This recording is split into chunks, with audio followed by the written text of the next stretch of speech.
வாழிய செந்தமிழ், வாழ்க நற்றமிழர், வாழிய பாரதமணி திருநாடு. பாரதமணி திருநாடு நேயர்கள் அனைவருக்கும் வணக்கம். நாம் ராஷ்டிரிய சுயம் சேவக் சங்கம் அதன் 100வது ஆண்டை வருகின்ற விஜயதசமி நன்னாளில் நிறைவு செய்வதை ஒட்டி அரும்பெரும் மனிதர்களின் பார்வையில் RSS என்ற தொடரை பார்த்து கொண்டிருக்கிறோம். அந்த வரிசையிலே இன்று மகாத்மா காந்தி RSS குறித்து என்ன நினைத்தார் என்பதை பார்க்க இருக்கிறோம்.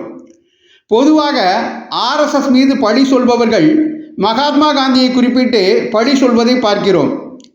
ஆனால் மகாத்மா காந்தி RSS மீது எத்தகைய நல்லபிப்பிராயம் கொண்டிருந்தார் என்பதை அறிந்தோமானால் அது எத்தகைய அறியாமையினால் விளைந்த அவதூறு என்பதை நாம் புரிந்து கொள்ள முடியும். 1934ஆம் ஆண்டு ஒரு மறக்க முடியாத நிகழ்வு நடைபெற்றது.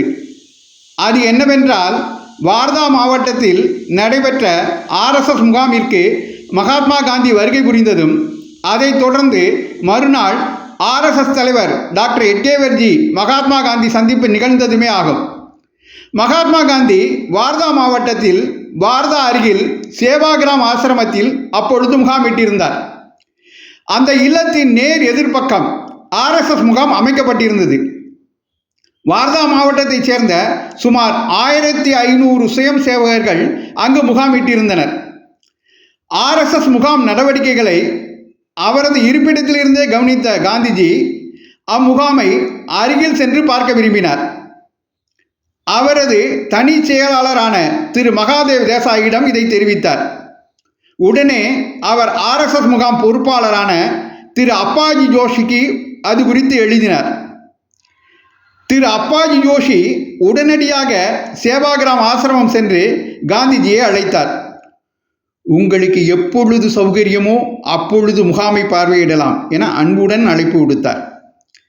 நான் நாளை காலை 6 மணிக்கு அங்கு வருகிறேன். உங்களோடு 1.5 மணி நேரம் செலவிட திட்டமிட்டுள்ளேன் என்று தெரிவித்தார் காந்திஜி. மறுநாள், அதாவது 1934ஆம் ஆண்டு டிசம்பர் 25ஆம் நாள் சரியாக காலை 6 மணிக்கு RSS முகாமிற்கு வந்துவிட்டார் காந்திஜி. எல்லா சுயம் சேவகர்களும் காந்திஜிக்கு வணக்கம் தெரிவித்தனர். காந்திஜியுடன் மகாதேவ் தேசாய், மீராபென் மற்றும் சிலரும் வந்திருந்தனர். ஈர்க்கும் தன்மையில் அமைந்திருந்த அந்த RSS முகாமின் பொலிவை பார்த்த காந்திஜி முகாம் பொறுப்பாளர் அப்பாஜியின் முதுகில் தட்டி கொடுத்து, உண்மையிலேயே நான் மகிழ்ச்சி அடைகிறேன். இது போன்ற காட்சியை நாட்டின் எந்த ஒரு பகுதியிலும் இதற்கு முன் நான் கண்டதில்லை என தெரிவித்தார். அதன்பின் முகாமின் சமையலறையை பார்வையிட்டார். 1500 பேர்களுக்கு எந்தவித சந்தடியோ குழப்பமோ இன்றி உணவு தயாரிக்கப்பட்டு பரிமாறப்படுவதை அறிந்து வியந்தார். உணவு செலவை எப்படி சமாளிக்கிறீர்கள் என்று கேட்க, ஒவ்வொரு சுயம் சேவகரும் 1 ரூபாயும் கொஞ்சம் தானியமும் வழங்குவர். அதை வைத்தே சமாளித்து விடுவோம். துண்டு விழுந்தால் சுயம் சேவகர்கள் தாங்களே சமாளித்து சரி செய்து விடுவர் என்று அப்பாஜி பதில் கூறினார். இந்த தகவல்கள் எல்லாம் காந்திஜிக்கு மிகுந்த வியப்பூட்டின.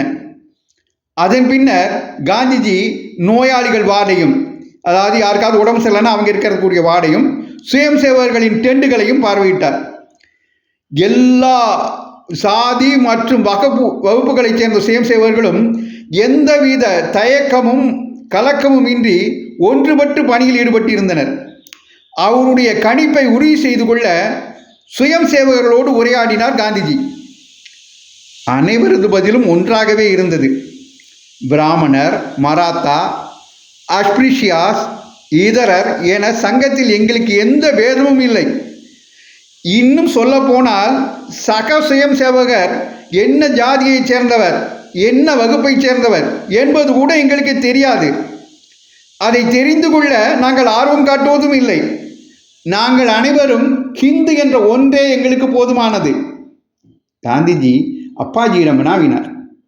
தீண்டாமையின் கொடுமைகளை சமூகத்தை விட்டு விலக்குவது முடியாத காரியம் என்றே தோன்றுகிறது. அப்படி இருக்க சங்கத்தில், அதுதான் RSSல் மட்டும் எப்படி இது சாத்தியமானது? உடனே அப்பாஜி பதிலளித்தார். உயர்வு தாழ்வு உணர்வுகள், தீண்டுவது, தீண்டாமை ஆகியவை நாம் எல்லோரும் இந்து என்ற உள்ளுணர்வில் மறைந்து போகிறது. அப்பொழுது மட்டுமே சகோதரத்துவம் சகோதரத்துவ உணர்வு அவர்களின் வார்த்தைகளில் மட்டுமல்லாமல் நடத்தையிலும் பிரதிபலிக்கிறது. இந்த சாதனைக்கான முழு புகழும் டாக்டர் கேசவராம் ஹெட்கேவரையே சென்று சேரும் என்று பதிலளித்தார். அதற்குள் பொது கூடுகை அதற்கான வாத்தியம் முழங்கியது. அனைத்து சுயம் சேவர்களும் கூடி நேர்பட நின்றார்கள். காவி கொடி ஏற்றப்பட்டது. சங்க வழக்கப்படி அப்பாஜியுடன் இணைந்து காந்திஜியும் பகவா கொடிக்கு வந்தனம் செய்தார். காந்திஜி அடுத்து பொருள் வைப்பார்கள் ஸ்டோர் ரூம் போய் பார்வையிட்டார். பலசரக்கும் பிற தேவைகளும் ஒழுங்காக அடுக்கி வைக்கப்பட்டிருந்தன. அங்கு அலங்கரிக்கப்பட்ட ஒரு படம் இருந்தது. யாருடைய படம் இது என காந்திஜி கேட்டார். இது டாக்டர் ஹெட்கேவர்ஜியின் படம் என பதிலளித்தார் அப்பாஜி. நாம் தீண்டாமை குறித்து பேசும்போது அதை ஒழித்த பெருமைக்குரியவர் என குறிப்பிட்டீர்களே, அந்த டாக்டர் கேசவராம் ஹெட்கேவரும் இந்த படத்தில் உள்ளவரும் ஒருவர் தானா என்று கேட்டார் காந்திஜி. ஆர்எஸ்எஸ் உடன் அவருக்கு என்ன சம்பந்தம் என்னும் கேட்டு வைத்தார். அவர்தான் ஆர்எஸ்எஸின் தலைவர். அவரை நாங்கள் சர்சங் சாலக் என அழைப்போம். சங்கத்தில் மேற்கொள்ளப்படும் அனைத்து நடவடிக்கைகளும் அவரது வழிகாட்டுதல் படியே நடக்கின்றன. அவர்தான் ஆர்எஸ்எஸ் இயக்கமான இந்த சங்கத்தை, ராஷ்டிரிய சுயம் சேவக் சங்கத்தை தொடங்கினார். நான் டாக்டர் ஹெட்கேவரை சந்திக்க இயலுமா?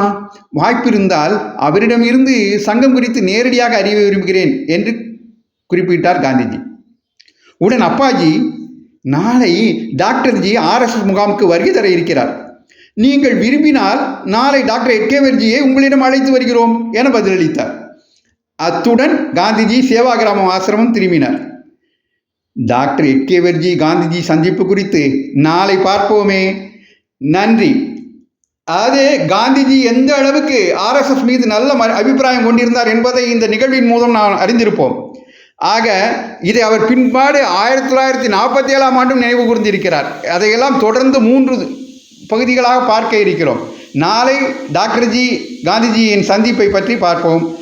வந்தே மாதரம், வளர்க பாரதம், ஜெய் ஹிந்த்.